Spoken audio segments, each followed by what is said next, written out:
and welcome to this exciting episode of the Entrepreneur. Today we are in Bwalya area, Lusaka, Zambia, where I will be talking to Mable Bwalya, an entrepreneur who has ventured into selling of ladies' shoes. Let's see what we have. Hi, how are you, Mable? I'm good, thank you. Yes, we are here. Oh, okay, please, you're welcome. Thank you. Like I earlier mentioned, I'm with Mable Bwalya, an entrepreneur who's into selling of ladies' shoes. Mable, welcome to the Entrepreneur. Thank you, Faith. Thank you so much. We are delighted that we could link up. Yeah, sure. Finally. I'm glad you're here today. Okay, so Mable, would like to get to know you. Tell us about yourself. Well, my name is Mable Bwalya Mubanga, the lady behind Manafu Mugla Marina, who deals in ladies' shoes. As you can see, very passionate about ladies' shoes, and we're here to get to know you. Okay, so what inspired you to start selling ladies' shoes? Why not men? Why not kids? Shoes? Wow.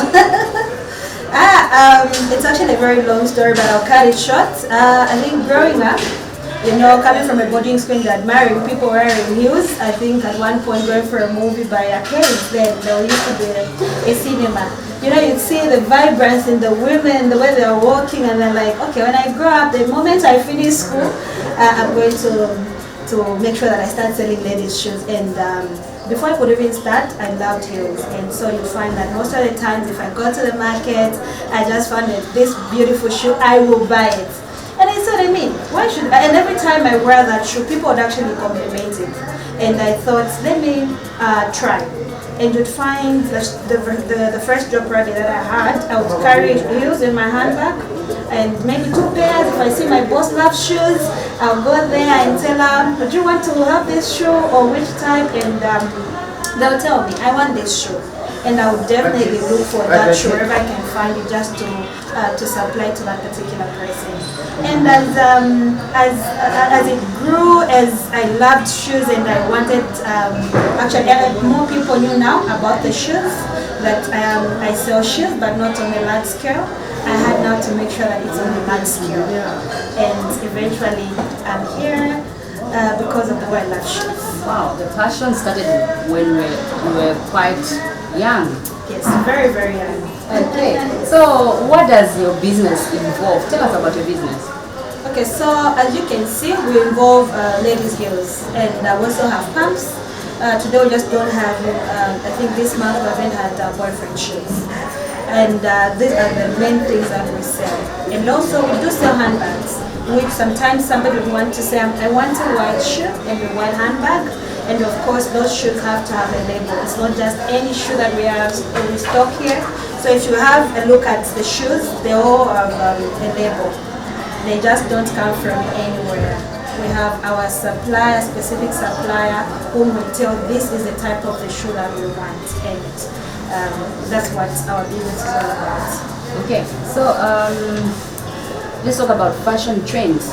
How do you keep up with fashion trends? Fashion keeps on changing. We have this kind of a heel. So how do you keep up to the standards to ensure that this is the one that people want and this is the one that we should stock? So Faith, you always need to be on the lookout. You need to be smart, you need to be sharp. So every time you need to see, okay fine, let's say in South Africa, which shoe is trending, because sometimes we may get from South Africa, but mostly we get from China. So you look at, okay, so what is really now trending on the market? Not with everybody, because somehow, somewhere, there'll be somebody with a very unique shoe, and you take a look at it and say, okay, how do I, and even the suppliers also there, because remember, we use the same suppliers. So they will know which shoe is trending from their side, and they'll tell you, this shoe is hot on the market. And you say, wow, let me have a look at it. Let's get a sample, or let's pilot it. And piloting it is not like you're getting one, because remember, we're getting from China. So you may find that we get a box and we say, oh, this is really selling, let's order another one again. So who helps us in terms of keeping the fashion, the trend, it's our supplier. They play a bigger role. But even on our side, we make sure that we are forecast, we are updated to say, oh, which shoe is here? And that's how we keep up with our trend. I see there it's quite a big job where you have to keep up, you check which shoe is trending, look out what the women are wearing. So what strategies do you use to balance affordability with quality in your products? Like in terms of sometimes you may order something, I've heard you order your shoes from China, sometimes South Africa. How do you manage to ensure that they are of quality? Because sometimes you might order online, when it comes it's something else. Yeah. So I have my sister, who's I call her a strategist, who's also part of the team, Bwalya Sunday, and she had to travel all the way to China just to go and establish reliable suppliers. And so you find that even as we are ordering, these are people that we know. They are not just from the site. Of course, we do order sometimes from the site, but we also have our agents in China who have to verify and say this quality is good. And in terms of how people can afford, so that we don't, the price is not too much, it's not too low, the quality is not compromised. For example, we have people who've trusted our brand from as far as 2016. Every time we stock, they have to come. Why? Because our quality is non-negotiable. So you find that when we get from the suppliers, of course they might be expensive, but not for us to come and exploit people. So even our profits are margin, because we always want to, our profits are really small, because we always want to deliver to people good quality, and so that people can still keep trusting us.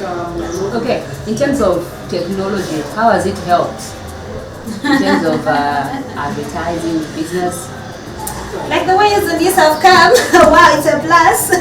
But then we do have our TikTok, but then with TikTok we just recently opened a page, and we also have like our Facebook page, which has been there for a very long time, and we keep on boosting the page, and clients keep coming. And also we have our our WhatsApp group. Also we have our WhatsApp line where we always have to update you on our personal numbers, because you find that the clients that we've had from us as far as 2016, they keep on referring their friends to say, oh, that site, you never go wrong. So you find that social media, yes, it has played a role, but also in being consistent with what we do is what has helped us. For example, if you pass here, you find this shoe, you may budget in the next 3 months to say, oh, I saw there is a shop there where they sell shoes, and maybe even after 4 months, somebody like, just to have that shoe, but they'll find maybe there's a different shoe and buy. So being consistent apart from social media, because I mean, people keep saying, but what keeps us in our advertising is just being consistent on social media, especially I think WhatsApp groups have really, really helped us. Okay, so what would you say to entrepreneurs who they withdraw from using some of these social media platforms to advertise their products or goods? I think I do understand why they withdraw, because you can put, and you're using data, remember, it's not a free, and sometimes if you're boosting, you're using maybe about 300 kwacha in a week just to boost for your business, and you find there are no sales, you can literally withdraw. But you just need to continue. The moment you feel like withdrawing, actually somebody somewhere has screenshot your products, like, oh, let me just find money for this particular product, and I go and buy. So I think withdrawing should not be an issue. Yes, customers are also just maybe difficult somehow, especially when it comes to online business, because there is a trust issue that is there now. But if you see a shop, even if you want to return or to come and exchange, there is where you're going to come and find us, there's visibility. So in this business, we should, as much as online is improving, we also need to make sure that our businesses also have visibility where you will find us in case your shoe is not okay. Other than online, it's a one thing off. So that is why people now will find that our customers are backing out to say, online cannot be trusted. So I think just continue, and somehow, somewhere, even if it's not a shop, even if at home, make that as your visibility place as a business personnel to say, okay, if you want to find me, come to my place, and I think that helps so that you don't withdraw completely. Great. We now go on a short break. Stay tuned. This is Gift Sonda, the lady driller. Keep watching The Entrepreneur on Zanis TV, the People's Channel. Okay, welcome back. In case you have just joined us, you are watching The Entrepreneur under Matt Katungulibala, Lusaka, Zambia, where I'm talking to Mable Bwalya, an entrepreneur who has ventured into selling ladies' shoes. Mable, before we went on a break, you were talking of encouraging entrepreneurs to actually use platforms like Facebook, social media platforms to market their products or goods. You know, sometimes some of these things they advertise on social media platforms. When you try and see, they are quite good online, but when you actually go and see it, it's actually a sorry sight. What would you say on that one? Okay, so you are right. You'd find that they might have just downloaded a particular picture. And remember, this same shoe, there's also another low quality of this same shoe. So you find the original picture of the shoe is this one, but they have that low grade of, for example, this shoe is 450 kwacha. Then we have a shoe that comes now, they're saying it's only 150 kwacha. Then you begin to wonder, but they have used the original picture of this shoe, but then it's a counterfeit of this shoe. So you find, I think that's what's already killing our market. And if I bring it to you, I tell you this is the shoe, like this is not the shoe that I see, but I would have already used a Yambo or a rider. I would have come to your location, and you as a young entrepreneur, you as just an online brand, you don't even have those items, you only get them from certain shops, you'll be at a loss, and you keep saying business is not going well. So the people that are doing that, it's better because the shoe goes with the value, or rather a handbag will go with its value that I have put there. So you expect a certain quality, and it should be of the actual picture, no, without being edited. But now we are using all these softwares to edit, and it's us entrepreneurs who are at a loss, and you might not trust the next person who's literally selling the original item. Yeah. Wonderful. How do you make sure your customers feel taken care of? Well, if I tell you, I think our customers can attest to us that we, in terms of communication, if it's online, by the way, I use my personal number to actually attend to my online customers. Even if I'm very busy, trust me, within 5 minutes, I'm gonna get back to you. So how we take care of our customers, we make sure that whatever complaints they have, we handle it with care, and we do better the next time, that with all those gaps, we don't leave any gaps. And also just being consistent in terms of making sure that our customers are in check. If you contacted me at 9, I think you can attest, I'm very quick in terms of responding, and that's how we do with our business. We make sure customers are taken good care of, and we respect them with everything that we have, because this is the backbone of our business is our customers. So we are literally surviving on our customers. So Mable, how do you deal with customer feedback? For instance, what I mean is, when a customer buys a shoe, maybe a shoe was not good, it was tampered with. They come back, no, this shoe is not okay, it's broken here. How do you deal with that?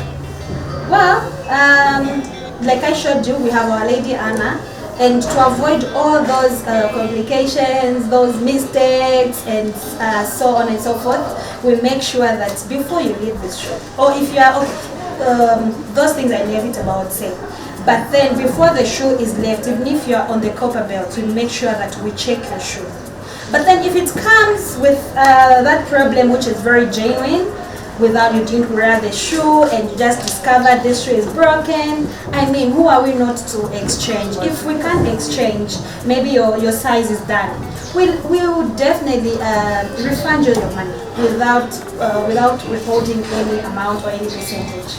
Okay, let's talk about collaboration in your business of selling shoes.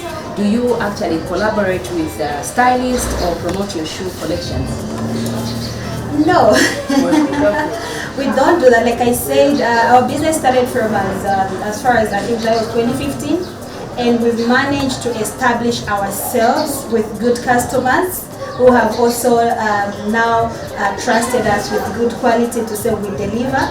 Like I said, there's a lady behind who's a strategist. This is Mable, and we will sit down and say, okay, so now this is how our business is running. How are we going to promote it? For example, when we had COVID-19, we had to sit down and say, okay, how are we going to improve in our business? What can we do? We've moved, actually, we've had shops somewhere else. And we're like, oh, because let's move now, let's strategize, we need this, because this is how our business is moving. But collaborating with others, we haven't done that. Why? Because we are also building our brand at the end of the day. And it's pole, one step at a time. Great. So, Mable, you know, every business gets to have hurdles. Are you able to share with us some of the problems or challenges you undergo in this business, especially when you're just starting? Yes. So when we're just starting, for us, for people to know about you, for people to trust you, because sometimes you can just have a once-off customer, they go forever. But then we've had we have had people coming back, customers coming back to buy from us. And the other challenge is you've ordered, because when we order, they take about 60 days, 60, 65 days, you know, we use the C when shipping them. You've advertised them, our shoe will be in the next 1 month. Then they take like forever. Imagine they take like 95 days or used to arrive, and people are thinking, are they just managing us? And those you've put in money, dollar has increased, dollar has decreased somewhere compared to how much we ordered the shoes. And now you're thinking, how are we going to recover this money that we've put in for clearing, for ordering? What are we going to do? And those are challenges that come in. Sometimes people, maybe by the time that shoe is actually arriving, that particular shoe, the trend is gone. Remember, summer has it's got its own season. I mean, season for shoes. There's summer shoes, there's winter shoes, and all that. But now, at that particular time, you find that that shoe was meant for a certain function which was going around, and then the function is gone. So you're like, okay, so what are we going to do? That means that is a very big hiccup. And the business is slow. You find that 1 month you haven't sold like something to match up to pay the sales lady, to pay for the rentals and any other utilities that you need to pay for. You have not removed from your pockets. So those are really challenges. But even when those challenges are there, you know this money cannot accommodate what the bills were supposed to pay off this month. You still remain positive. We still call on the name of the Lord to say less, and also you remain consistent in our advertising. We go even harder now. Like, let's advertise more harder, and eventually things normalize and again like that. But we keep the focus because we know what our focus is over this business. Wonderful. The government has actually encouraged most of us to get into entrepreneurship as a way of actually reducing or creating actually job opportunities. So how many people are you working with right now? Okay, so right now we are working with one lady, away from my dear sister, who's behind strategizing. When we go low, you go like, oh, my sister, we need your inputs here. Yeah, so, but we only have one sales lady. Okay, wonderful. Apart from selling shoes, what other business are you doing? So we also had our men's clothing store, which we closed when COVID-19 hit us. We failed to come back, and but then we still, because mostly would supply the brooms. It was about the weddings and any other special functions. But now when we had that COVID came in, we closed. But we still have people, you have clients who are they trust you beyond reasonable doubt. And they always call us, oh, I need a suit. And we tell them your suit can only arrive. So you tell us a month before. Other than that, we cannot deliver. Oh, I need a shoe. Oh, your shoe can only be delivered within a month. Other than that, we cannot deliver. And there are those who have come, like, I'm having my wedding in the next 3 months, so you are my supplier. I know what you can supply. And things go like that. Oh, I want men's shirts. You are my supplier. Like, okay, I need to source for you. Give me 2 weeks, and that is when your item can be delivered. If at all, we have also our local, maybe the other local ones that we've collaborated with, the business guys. Yes, we'll still refer that customer to say, okay, you are going to that shop. That's where you find something of good quality. And we still do business for men's clothes, but we are no longer just talking like the way we talk them. We have a few items at home, in case you need a few for, yes please. So, men's clothes as well, we also do it. Okay, great. Let's talk about your future and outlook of your business. Where do you see yourself? Wow, we'll say we have plans underway right now where we want to open a bigger store, and we're eyeing some shops somewhere which are opening so that we can just be ordering in bulk.